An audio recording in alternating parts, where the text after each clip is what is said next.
Hey guys, it's Julia, and for today's video I'm going to be doing my completed August wrap-up. I did film a wrap-up halfway through the month with the half the books I read in the month. I will just be quickly showing you guys the covers of those if you're wondering, but if you want to hear my thoughts on those books, I did do a separate wrap-up video for them, and I'll mostly be talking about the books I read the second half of the month. Overall in the month I read 24 books, and it is only the 26th, so I have about 5 days left to read anything really, but I'll contribute that to my September wrap-up and everything. But yeah, this is what I read. So the first book I read was Dark Places by Gillian Flynn, To All the Boys I've Loved Before by Jenny Han, American Born Chinese, Nimona by Noelle Stevenson, The Fearless Life by Jentison Franklin, P.S. I Still Love You by Jenny Han, Blue Exorcist Volume 3, The Bank Chronicles by Cassandra Clare and 2 other authors as well, Clockwork Prince the graphic novel, Attack on Titan Volume 1, Impulse by Ellen Hopkins, and Forgive Me Leonard Peacock by Matthew Quick. If you would like to know any of my overall thoughts on these books, I will have the separate wrap-up, the first half of the month wrap-up, in the description box, and I will link it right here for you guys who would like to check it out. And now actually talking about the books that I read the other half of August. The first book I read for the second half was It's Kind of a Funny Story by Ned Fazzini. In this book we follow a guy named Craig, and he ends up in a psychiatric hospital, and we follow him. Half of the book is kind of his backstory about what happened to him and his life dealing with all these other things, and then the other half is him in the actual hospital. I found this book like what I needed for what I was in the mood for. I really liked it. I really liked the first half and getting to know Craig more. I really appreciated this in a lot of different ways. The movie, if you're familiar with, I watched the movie before this, and I loved the book so much more because the movie was more particularly based on the romance. We didn't really get to know Craig at all. But this book, it was lightly touched upon, and the romance I didn't particularly love, but I also love getting to know all the other patients in the hospital, and I did enjoy Craig's character and everything, but it wasn't astonishing, it wasn't incredible in my personal opinion. Goodreads is if you want to know a lot more in detail, because I write better written reviews than I think talking reviews, but yeah, Goodreads, I'll be down below. I need to stop self-promoting. I'm sorry. I don't mean to. I gave this book a 3.75 out of 5. The next book I read was Hyperbole and a Half by Ali Brosh. This is Ali Brosh's memoir, told in a really nice way. It is told in kind of a graphic novel design with, well, it's not like it's a story, but it does have some not graphics. It does have some illustrations and some little comic-y bits, but there's still actual text in here, that's not in speech bubbles like this right here. But I really enjoyed this. I was so surprised.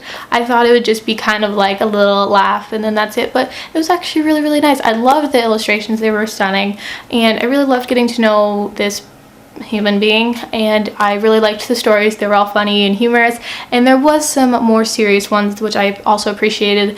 I just enjoyed it. It was a lot of fun to read, and it was humorous. It did give me a good laugh, so I really appreciated that. And I gave this a 4 out of 5. The next book I read this month was The Accident Season by Marie Fowley Doyle. I think that's how you pronounce it. I did do a whole separate review on this one, so if you guys want to check that out, I'll have it linked down below and everything. But this book, we follow a family. We follow a girl but in the family, but every year this family is kind of accident prone around late October, and they are accident prone. So some years it's been going on in their family for a while, and some years it's like cuts and bruises, and some years it's like people die and broken bones, etc. And we follow our main character during the accident season of this year, which is supposed to be one of the worst. So that's what we follow. I found this book to be just okay. I did not expect the little creepy aspect in here, which I really enjoyed. I do recommend reading this in October because that would kind of get you in a little bit of the Halloween mood, and it takes place during that time period, so that'd be great. It was kind of spooky, and the first half is kind of slow, and I didn't really particularly like all the characters. I really just liked one of the characters who actually had dimension to her. I believe her name was B. Am I wrong? Maybe I'm thinking of another book, but I know there was one character I really loved in this book. Yes, her name was B, and she was like the only dimensional character. And the romance I didn't particularly like at all, but it was okay overall. But I gave this a 3 out of 5. So the next thing I read was something very disappointing, and that was Never Always Sometimes by Aditi El-Said. In this book we have two characters, Dave and Julia, and they are best friends, and of course Dave likes Julia, yay, fun. But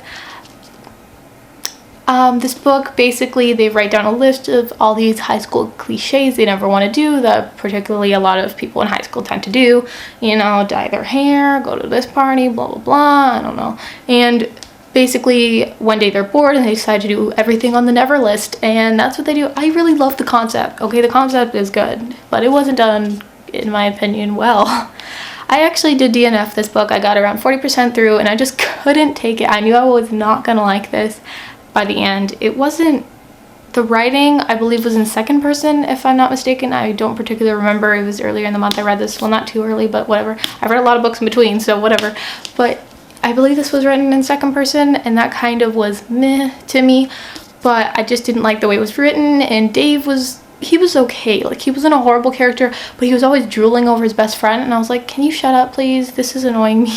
And then Julia was like, she was so cocky and like so full of energy, which I do usually admire people's enthusiasm, which I did admire her enthusiasm, but at the same time I was like, girl, you need to chill down, chillax, and I just couldn't take it. So I gave it a 1.5 out of 5. I only gave it that 0.5 because of the concept, but the rating just a 1 out of 5, and I personally don't recommend it, but do what you want. I read, finally reading a good book that I enjoyed, was The Fault in Our Stars by John Green. This is not a reread, this is my first time reading it, and I did watch the movie before, so I knew the ending, I knew what was going to happen, whatever, but I really liked it. It was good. And if you don't know, it's about a girl named Hazel who is diagnosed with, well, she already had cancer. Like, it's not like this is about her being diagnosed with cancer. She already had cancer. She has stage 4 cancer, and she goes to a support group and meets this guy named Augustus Waters, and that's what happens. And I really liked it. The writing I was really surprised by. It was actually kind of humorous, a little bit, like not like hilarious, but it did have like nice little moments in it, and I just liked it, surprisingly. I really loved the writing. It flowed, it was beautiful. I liked it. The story, it was really nice. It was really fast paced, which sometimes I was like, yo, slow down, but at the same time I was like, I love this book, it's good. I just hit myself. They didn't talk their age at all, but other than that, it was really lovely story. So, and I gave this a 4.5 out of 5. Book involved like criminology and profiling and everything I love, and it was all in here, and it was really nice, and it's just wonderful. Just read it if you're into that kind of stuff. It does say on here, The Naturals is Criminal Minds for the YA world. I loved every page.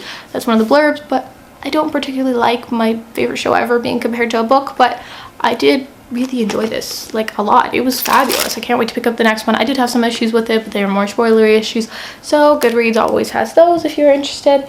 But I gave this book a 4 out of 5, so I was very pleased with it. I did like it. I did, but little things bothered me, but other than that, I really enjoyed it. I was leaving for the day, not leaving for the day, but I was going, like my dad took me out for the day or whatever, so I just brought 3 mangas with me, and I took Attack on Titan Volume 2, which I was very excited to read because the first one I enjoyed at the end, and I was like, what just happened? It was a pretty good cliffhanger, so I read this one. I did enjoy it. I didn't love it.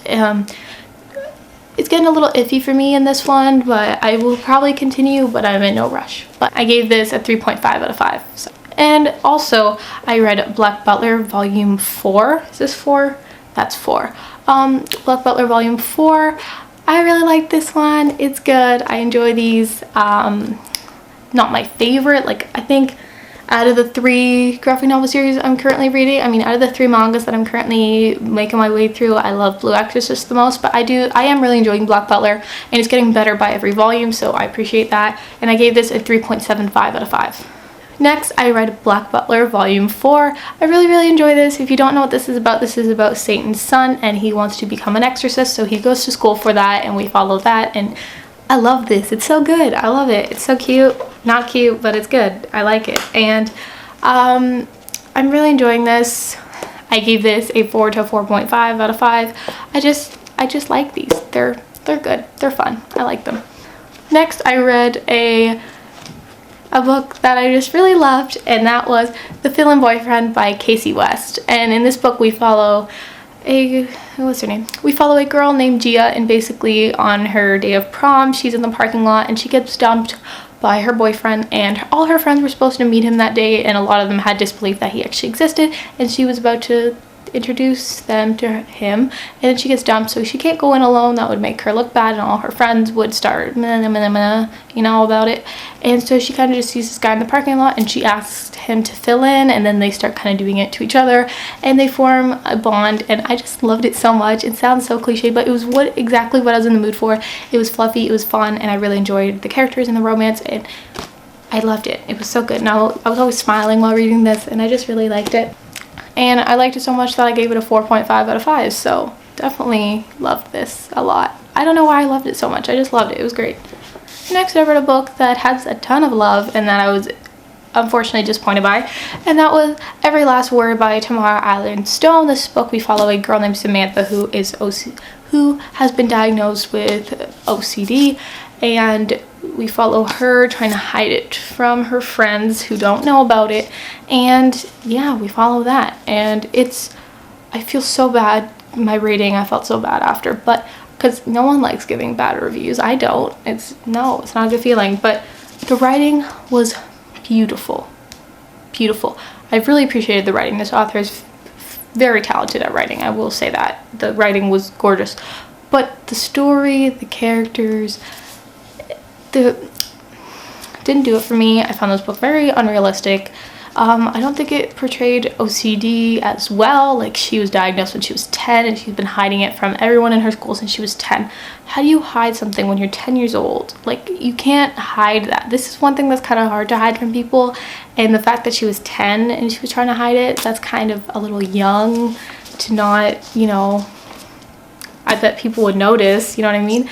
But also the whole Poet's Corner thing, that was like really nice to the story. I will admit that I really enjoyed that, but it wasn't realistic, and our characters were very dull, and the twist, there's a big twist. I did not see that coming, but I have seen it done in mental health books before, so it's not new. Plus, I felt like this tried to tackle so many different elements of different illnesses and aspects of different illnesses, and I was like, wait, what? Stop. No. But it was okay. The writing, though, was gorgeous, but it's really well loved, so don't let my bad, not so great review stop you. But I gave it a 2.75 out of 5, unfortunately. And the last book I read throughout the month was Finding Audrey by Sophie Kinsella. I wanted to read this for the Booksplosion book of the month because it was the Booksplosion book of the month, and I really wanted to read it. This is Sophie Kinsella's first YA novel, and we follow a girl named Audrey, and she has an anxiety disorder, and she wears sunglasses because she doesn't want people to make eye contact with her, and she's going through a rough time, and we follow her. I thought this book I loved the writing. It was humorous, and it was really fun to follow. Audrey was a fine main character. Linus, one of the boys in the book, I liked him. We didn't get to know him very well, but I did like a lot of things he did for her, and a lot of the things, I just liked his character, but we didn't get to know him very, very well, like as much as I would like to, as much as I would have liked to. But I found this novel just okay. Well, it was better than okay. Like, it was a bit above average. It was a bit above average, but my only problem is that the disorder wasn't portrayed super realistically. She's 14, so I'm gonna be her age in like not that long, but I just don't think, like, as she gets older she's gonna go through more difficulties, and the fact that she's leaning on a guy to help her is not something that I liked in this at all. I found that she should have worked through her problems by herself, and that by the end we didn't even know what really happened to her. Like, I know it doesn't matter. Well, like, it does matter. Like, I think we should have gotten more of a backstory. Camera died. But I feel like we should have gotten more of a backstory to how this anxiety sprouted originally. And the wrap-up of the book was nice, but at the same time, it wasn't spectacular. And her character did improve, but I loved the humor, though. It was funny, and I liked the family aspect and everything. But it was good. It wasn't amazing. If you're trying to learn about the disorder, anxiety, like if you're trying to learn about anxiety disorders, I don't recommend going to this for it, but if you're looking for entertainment then I would recommend going to this. But I think I'm going to pick up more Sophie Kinsella just because the writing I really enjoyed, and I did not particularly like the story as much as I thought I would, but I think I will still pick up another book. I am hopefully going to pick up Can You Keep a Secret by Sophie Kinsella. I really want to purchase that one because the plot sounds so interesting, and yes, so I want to read that one. And I gave this a 3.25 out of 5. So yeah. Those were all the books that I read throughout the month of August. Again, I'm currently filming this on August 26th, so I still do have like 5 days to read and everything, but I have to film this now, so that's what I did. And I will see you all very soon with a new video, and thank you so much for watching, and I'll see you soon with more videos. So yeah, bye.